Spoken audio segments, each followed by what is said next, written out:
अरे वा, आज सगळे आलेत लवकर. अरे भारती मॅडम, तुम्ही आज एकदम वेळेवर आलाय, कसं काय? ए मयुरी, मी रोज लवकरच येते हा. आणि तो फोन ठेवा. मॅडम येत असतील इतक्यात. पण मॅडमने एवढ्या लवकर का बोलवले आपल्याला? मामा, आता ते मॅडम आल्यावरतीच कळेल की नाही आपल्याला.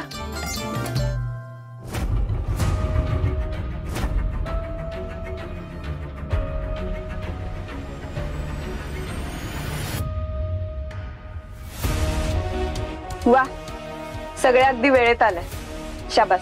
मॅडम, पण तुम्ही आज इतक्या लवकर का बोलवलंय? काही काम होतं का? हो, SP साहेबांशी बोलणं झालं माझं.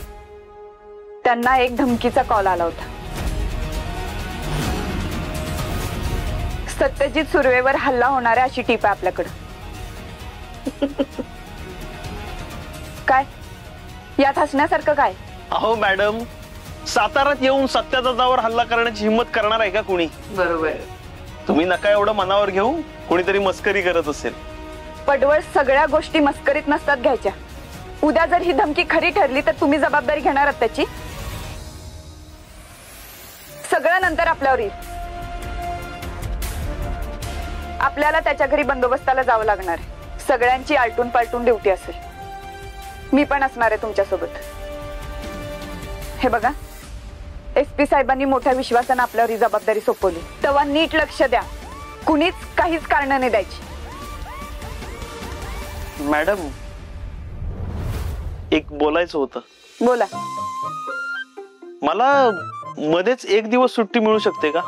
कशाला? अहो, ते मी आता मुलगी बघण्याच्या मिशनवर आहे ना, आणि मला एक स्थळ बघायला येणार आहे. मग त्यांना नंतर यायला सांगा, कारण कुणाला सुट्टी नाही मिळणार. मॅडम, असं काय करते? तुम्हाला सांगितलं होतं ना, बाईच्या जन्माला आल्यावर कसं असतंय, सणासुदी घरी थांबावं लागतं, साफसफाई करायची, फराळ बनवायचं. कसं होणार सगळं सुट्टी नाही म्हणते तर? मॅडम, मी पण सांगितलेलं मला दिवाळीसाठी कॉन्टेंट बनवायचं आणि माझी आई पण येणार इकडं. एकतर ड्युटीमुळं काही सणासुदीला तिला वेळ पण द्यायला भेटत नाही, त्यामुळं. मॅडम, 2 वर्ष झाली माझी बायको अंथरुणाला खेळून आहे. डॉक्टरने काहीच आशा नाही असं सांगितले. यंदाची दिवाळी ही तिची दिवाळी आमच्या बरोबर शेवटची ठरणार आहे. तेव्हा एक दिवस तरी. हे बघा, मला सगळं कळते, पण कर्तव्यासमोर काहीच नाही आपल्यासाठी.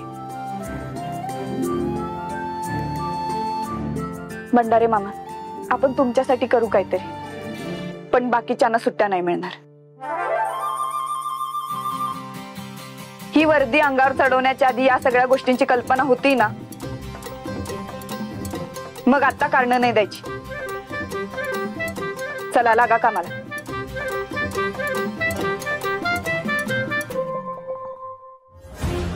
सत्यजित सुर्वे यांच्यावर जीव घेणं हल्ला होणार आहे.